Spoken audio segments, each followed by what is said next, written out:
Hi good morning all. Today news paper analysis చూద్దాం. ఒక important news వచ్చేసి దళిత మహిళపై దాష్టికం కేసులో డిఐ సహా 6 పోలీసులు సస్పెన్షన్ జరిగిందనమాట. ఇది యాక్చువల్లీ ఈ షాద్నగర్లో జరిగింది. ఈ కేసు ఒక దళిత మహిళపై పోలీసులు థర్డ్ డిగ్రీ ప్రయోగించారనమాట. ఒక కేసులో అరెస్ట్ చేసి థర్డ్ డిగ్రీ ప్రయోగించారు. థర్డ్ డిగ్రీ ప్రయోగిస్తే ఆమె సొమ్మసిల్లిపోయి ఇప్పుడు ప్రజెంట్గా షాద్నగర్ ప్రభుత్వ గవర్నమెంట్ హాస్పిటల్లో ట్రీట్మెంట్ తీసుకుంటుంది. ఆ కేసులోనే సంబంధించి రేవంత్ రెడ్డి అందరూ ఎస్సీ ఎస్టీ కమిషన్ ఆల్సో ఇది ఎంక్వైరీ చేస్తుంది. సో ఎస్సీ ఎస్టీ ఎంక్వైరీ చేస్తూ పాటు ఈ వీళ్ళని మొత్తం సస్పెండ్ చేసింది అనమాట. ప్రజెంట్గా నిన్న డిటెక్టివ్ ఇన్స్పెక్టర్ రామరెడ్డి అతని పేరు. సో మిగతా కానిస్టేబుల్స్ అనమాట, వీళ్ళు సస్పెండ్ చేశారు ప్రజెంట్గా వచ్చేసరికి. సో పూర్తి ఎంక్వైరీ రావాల్సి ఉంది. పూర్తి నివేదిక వచ్చిన తర్వాత వాళ్ళపై చర్యలు ఇంకా తదుపరిగా ఏమన్నా ఉంటే ఒకసారి చూడాలి. అంతకంటే ముందు బిఫోర్ దట్ ఏం చేయాలంటే పోలీసులకు సగం మందికి భారతీయ నాగరిక సురక్ష సంహిత బిఎన్ఎస్ భారతీయ నాగరిక సంహిత మరియు ఈ చట్టాల గురించి అసలు ఈ పోలీసులకు సగం తెలియదు. చాలా మందికి చట్టాల గురించి తెలియదు.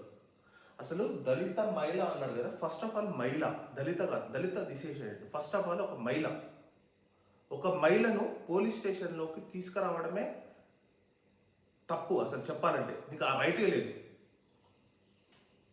బిఎన్ఎస్ఎస్ భారతీయ నాగరిక సురక్ష సంహిత చట్టంలోని 179 section.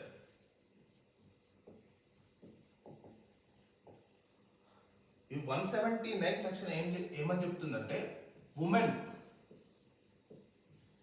Are 15 years below child 60 years above person ఎవరైనా కానీ ఈ ముగ్గురిని అంటే బిఎన్ఎస్ఎస్ భారతీయ నాగరిక సురక్ష సంహిత చట్టంలోని యాక్చువల్లీ ఈ చట్టాలు ఫాలో కావాలి పోలీసులు. ఆ చట్టంలోని 179 సెక్షన్లో ఉమెన్ కానీ 15 సంవత్సరాల లోపు ఉన్న పిల్లల్ని కానీ 60 సంవత్సరాల ఎబోవ్ ఉన్న ఎవరైనా ఉమెన్ కానీ జెంట్స్ కానీ వీళ్ళని ఎవరిను పోలీస్ స్టేషన్కు తీసుకురావద్దు. ఇఫ్ వాళ్ళు ఒప్పుకుంటే నేను పోలీస్ స్టేషన్కి వస్తాను వాళ్ళు చెప్పి వాళ్ళ ఇష్టంతో వస్తే తప్ప వాళ్ళని పోలీస్ స్టేషన్కు తీసుకురావద్దు. ఈ చట్టం ప్రజెంట్గా నడుస్తుంది.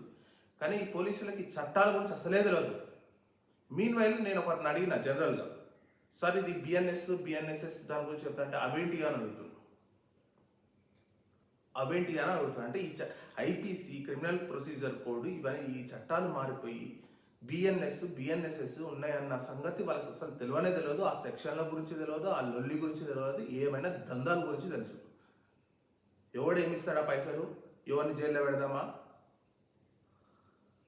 ఈడ ఏ దందా వస్తుంది ఆడ ఏ దందా వస్తుంది అన్న విషయం తప్ప ఈ పోలీసులకు సగం చట్టాలు తెలియదు. ఫస్ట్ ఆఫ్ ఆల్ ఏంటంటే ఈ పోలీసులకి చట్టాల గురించి క్లాసెస్ అన్న ఇప్పియండి. ఎవరైనా ఇది యాక్చువల్లీ దీన్ని అండర్టేక్ అసలు హోమ్ మినిస్టర్ చూసుకోవాల్సింది. కానీ చెప్తే కదా హోమ్ మినిస్టర్ అసలు ఈ స్టేట్కే లేడు, ఈ చట్టాల గురించి తెలియదు. ఏమైనా రోడ్ల మీద తిరగబడి దందాలు చేసుకుంటూ బతుకుతారు చాలామంది పోలీసులు. ఇది జరుగుతుంది ప్రజెంట్గా.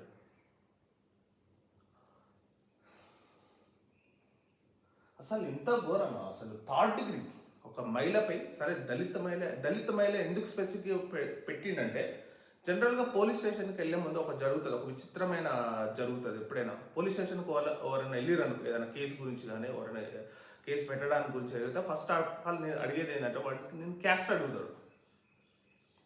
క్యాస్ట్ అడిగేసరికి సపోజ్ దళితనో ఎస్టీఓ ఇట్లాంటి క్యాస్ట్లు అయితే ఒక తీరుగా వేరే తిరుగు ఉంటుంది, ఇంకో వేరే క్యాస్ట్లో అయితే వేరే తిరిగి ఉంటుంది. అది ప్రజెంట్గా అది అందరికీ జరుగుతున్నది. దాని గురించి చెప్పాల్సిన అవసరం లేదు. కొన్ని క్యాస్ట్లకు ట్రీట్మెంట్ అనేది వేరే తిరిగి ఇస్తాడు, కొన్ని క్యాస్ట్లకు మరీ భయంకరంగా ఇస్తాడు ట్రీట్మెంట్. ఇంకా అసలు ఆ బూతులు కూడా భయంకరంగా ఉంటుంది. ఎందుకంటే వీళ్ళకి నాలెడ్జ్ ఉండదు అన్న ఉద్దేశంతో.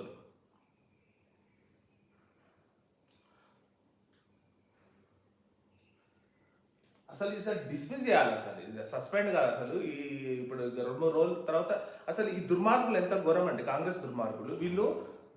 టీఆర్ఎస్ గవర్నమెంట్ ఉన్నప్పుడు యాదగిరిగుట్టలో మరియమ్మ అనే, ఇప్పుడు నాకు ఇప్పటికి కూడా గుర్తుంది, లాకప్ డెత్ కేసు అయింది. లాకప్ డెత్ కేసు అయితే ఈ దుర్మార్గులు మొత్తం పోయి అక్కడ పోయి ధర్నాలు చేసారు. ఏది దళిత మహిళలకు ఇట్లా జరిగింది, ఇది అన్యాయము, ఇది చేయాలని ధర్నా చేసి. ఇప్పుడు ఎవరైనా ఉన్నారంటే ఒక్కరు కూడా లేదు, ఒక్కరు కూడా లేదు. అంత రాజకీయం, అంత డబ్బా రాజకీయం. సపోజ్ ఎగ్జాంపుల్ రాహుల్ గాంధీని చూడండి, ఒక్క ట్వీట్ కూడా చేయలేదు. రాహుల్ గాంధీ ఒక్క ట్వీట్ కూడా చేయలేదు, ఒక్క దాని కూడా మెసేజ్ కూడా పెట్టలేదు. అదే గుజరాత్లో కానీ, మధ్యప్రదేశ్లో కానీ, రాజస్థాన్లో కానీ జరుగుంటే తెల్లారి సరిపోయి ఆడ ధర్నా చేసాం. ఎందుకంటే అది బీజేపీ గవర్నమెంట్ కాబట్టి. సో ఈడ ఎందుకు, ఈడ కాంగ్రెస్ గవర్నమెంట్ కాబట్టి ఆయన లొలి చేయడు. కాంగ్రెస్ గవర్నమెంట్లో ఏది జరిగినా మంచిగా జరుగుతుంది. అంటే రాజకీయం తప్ప ఏమీ లేదు. ఇప్పుడు సపోజ్ తెలంగాణలో టీఆర్ఎస్ గవర్నమెంట్ ఉంది అనుకో, ఎమ్మటి పీటీఎస్ ఇప్పుడు వచ్చు ఆ బాధితను పరామర్శించు. ఇప్పుడు షాద్దాన్ హాస్పిటల్కి వచ్చు రాహుల్ గాంధీ. ఎందుకు రాలేదు? ఇప్పుడు ఏ కాంగ్రెస్ గవర్నమెంట్ ఉంది కాబట్టి రాలేదు ఆయన. ఇలా రాజకీయం తప్ప ఏముండదు. వీళ్ళు సపోజ్ ఇప్పుడు టీఆర్ఎస్ వాళ్ళు పెద్ద గొప్పలు అనుకుంటున్నారు.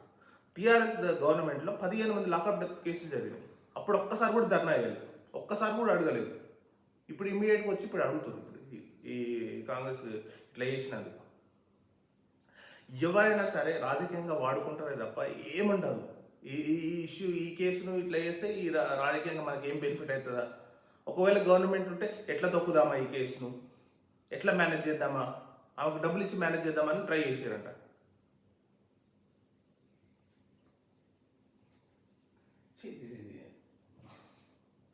ఇంకోటి కూడా ఈ సెక్షన్ ఇప్పుడు 179 సెక్షన్తో పాటు 183 సెక్షన్ కూడా ఉంటుంది. 183 సెక్షన్లో ప్రొవిజన్ ఏ,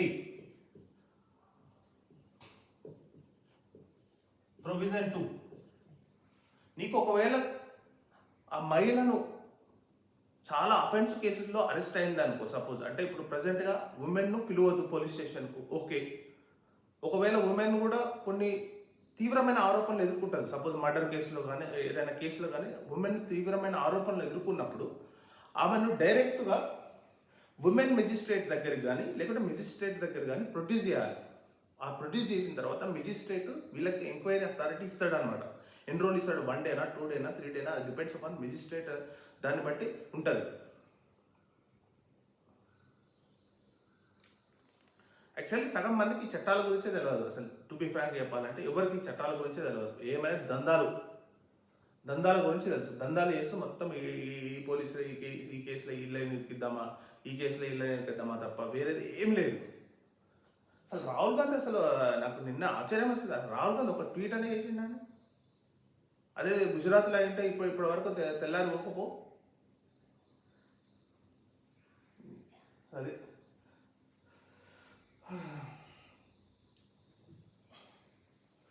ఇంకోటి మెయిన్ న్యూస్ వచ్చేసి 15 లక్షల సంపద మొత్తం నిన్న మొత్తం కొల్లగొట్టినట్టు మొత్తం కోల్పోయారు, సర్వం కోల్పోయారు. 15 లక్షల కోట్లు అంటే మామూలు విషయం కాదు. నేను ఆల్రెడీ గత 4-5 రోజుల నుంచి చెప్తూనే ఉన్నా. అక్కడ ఇజ్రాయెల్, ఇరాన్ యుద్ధ మేఘాలు జరుగుతున్నాయి, అదొకటి. ఇంకొకటి వచ్చేసి అమెరికా దేశం ఆర్థిక మాంద్యం ముంగిట ప్రజెంట్గా ఉంది. ఉంది. ఆ దేశం ఎన్నడూ లేనంత నిరుద్యోగం క్రైసిస్ ఇప్పుడు ప్రజెంట్గా ఎదుర్కోబోతున్నారు. అక్కడ ఉద్యోగాలు, జాబ్స్ అనేవి చాలా మందికి లేవు. ఇక్కడ ప్రజెంట్ ఇప్పుడు పోతున్న వాళ్ళు కూడా చాలా ఇబ్బందులు పడుతున్నారు. అక్కడ ఉన్న వాళ్ళు ఏం చేస్తారంటే ఇప్పుడు మీరు రాకూడదు అని చెప్తారు. వీళ్ళు ఏమంటారంటే, అన్న మీరు పోయిర్రు మంచిగా ఎంజాయ్ చేస్తారు, మేము వచ్చేసరికి మమ్మల్ని రావద్దు అని వాళ్ళు అంటారు. సో ఇంకా ఇట్లా ప్రజెంట్గా అయితే నిజంగా టు బి ఫ్రాంక్ చెప్పాలంటే అమెరికాలో గత 30 సంవత్సరాలు 40 సంవత్సరాలు లేని నిరుద్యోగ క్రైసిస్ ఇప్పుడు ప్రజెంట్గా ముంగిట ఉంది. ఇంకా మార్కెట్ మొత్తం ప్రపంచ గ్లోబల్ మార్కెట్లు మొత్తం అసలు కమ్మేసినాయి చెప్పాలంటే. జపాన్ ఒక బ్యాంకు రేటు వడ్డీ రేట్లు పెంచడం వల్ల మొత్తం ఏషియన్ మార్కెట్లు మొత్తం కోల్పోయినాయి. ప్రజెంట్గా ఒక్కొక్క దేశం అనేది ఒక్కొక్క ప్రపంచాన్ని మొత్తం ఒక మార్కెట్లను మొత్తం శాసిస్తుంది. అంటే ఒక దేశం అంటే ఒక్కొక్క చైన్ మార్కెట్ అయిపోయింది. ఒక దేశం లింకప్ ఉంటుంది. ప్రజెంట్గా ప్రపంచంలో ప్రతి దేశం ఏదో ఒక విధంగా లింకప్ అవుతుంది. ఒక్క దేశం అటు ఇటు అయినా కానీ మొత్తానికి ఆ దేశాన్ని మొత్తానికి కూలిపోయి ఆ మార్కెట్లనే శాసించే ప్రమాదం అట్లా ఏర్పడింది ప్రజెంట్. అది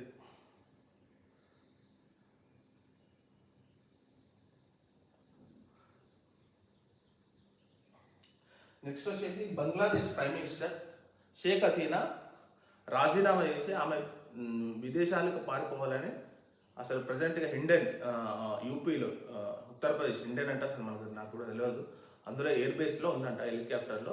ప్రజెంట్గా ఆమె వచ్చేసి మెయిన్ రీజన్ వచ్చేసి ఆమెకు ప్రముఖ స్వతంత్ర సమరయోధులైన కుటుంబాలకు రిజర్వేషన్లు ఇవ్వాలని ఆమె తీసుకురావడం వల్ల వచ్చిన ఉద్యమాలు అన్నమాట ఇవన్నీ. సో మనకు స్వతంత్ర ఆ దేశంలోని స్వతంత్ర సమరయోధుల కుటుంబాలకు ఉద్యోగాలలో రిజర్వేషన్ ఇవ్వాలని ఆమె నిర్ణయం తీసుకోలేదు. కానీ అక్కడ ఉన్న యువత మొత్తం దీన్ని పూర్తిగా వ్యతిరేకించి ఇప్పుడు ప్రజెంట్గా ఏంటంటే యాంటీ హిందూగా మారింది. అక్కడ పాపం హిందువులో ఉన్న గుళ్ళను, హిందువులో ఉన్న టెంపుల్స్ను మొత్తం అటాక్ చేస్తున్నారు.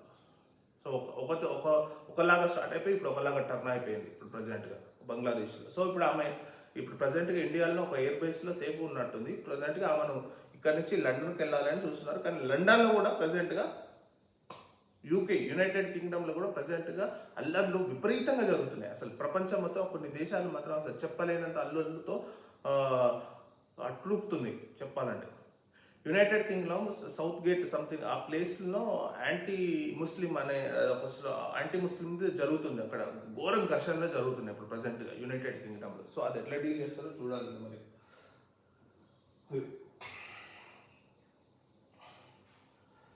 చెప్పాలి ఏ క్షణమైనా ఇరాన్ అనేది చాలా ప్రిపేర్డ్గా ఉంది ఇజ్రాయెల్ పై. సో ఎంతవరకు సక్సెస్ అవుతుందో లేదో చూడాలి. ఎందుకంటే ఇజ్రాయెల్ అనేది అంత తక్కువ అంచనా వేసే కంట్రీ కాదు. ఇజ్రాయెల్కి already F-35 fighter jets America already ఎప్పుడో ఇచ్చేసింది. సో F-35 ఫైటర్ జెట్స్ అనేది ప్రపంచంలోనే అత్యాధునిక ఫైటర్ జెట్స్ అవి.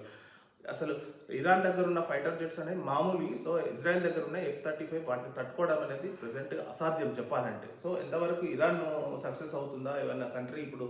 అందుకనే రష్యా కొన్ని ఫైటర్ జెట్స్ ఇచ్చింది, కానీ వాటిని కూడా ఎలా తట్టుకుంటుందో అసలు ఏమవుతుందో ఒకసారి ఇంకా ముందుగా తెలుస్తుంది అన్నమాట. ఇది వచ్చేసి ఇరాన్.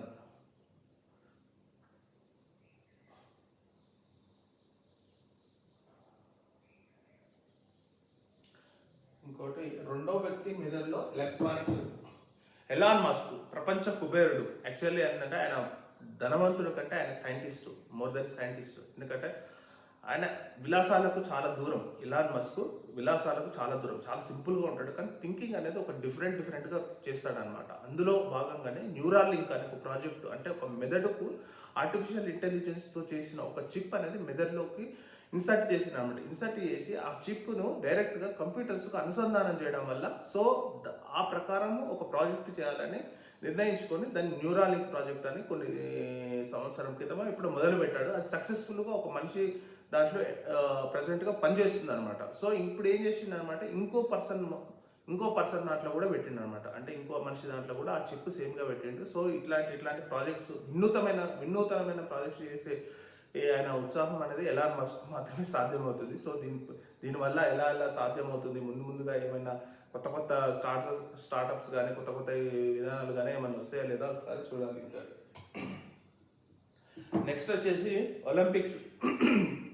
ఒలింపిక్స్లో అసలు ఆ టైమింగ్ను నిన్న 100 మీటర్స్ది Noah Lyles plus Jamaican player Thompson ఇద్దరి మధ్యలో ఎంత ఉందంటే ఒక సెకండ్లో 5,000వ వంతు అనమాట ఒక తేడా వచ్చేసి. అసలు ఇప్పుడు ఈ హిస్టరీలో ఒలింపిక్ హిస్టరీలో ఇంత మైనర్ తేడాతో ఎవరు విన్ కాలేదు కప్పును. చాలా మైనర్ తేడా. అసలు ఒక సెకండ్లో 5,000 తేడా వంత అంటే అసలు ఎలా అసలు దాన్ని క్యాల్కులేట్ చేయడం కూడా అసలు ఇంపాసిబుల్ ఏమో. అంత మైన్యూట్ సెకండ్తో ఈ నోవా లైలిస్ విన్ అయ్యాడు. థామ్సన్ జమైకన్ ప్లేయర్ వచ్చేసి సెకండ్ ప్లేస్లో ఉన్నాడు అనమాట. సో ఇంకా మనకి ఈరోజు వచ్చేసి హాకీలో వచ్చేసి ఇండియా వర్సెస్ జర్మనీ సెమీస్లో ఆడబోతుంది. సో ఇందులో ఏదైనా మ్యాచ్ గెలిస్తే మాత్రం ఖచ్చితంగా ఏదైనా ఒక కప్పు గెలిచే అవకాశం, ఏదైనా ఒక పథకం గెలిచే అవకాశం హాకీలో ఉంటుంది. సో మిగతా దాంట్లో కొన్ని ఈవెంట్స్లలో కొంచెం నిరాశపరిచారు.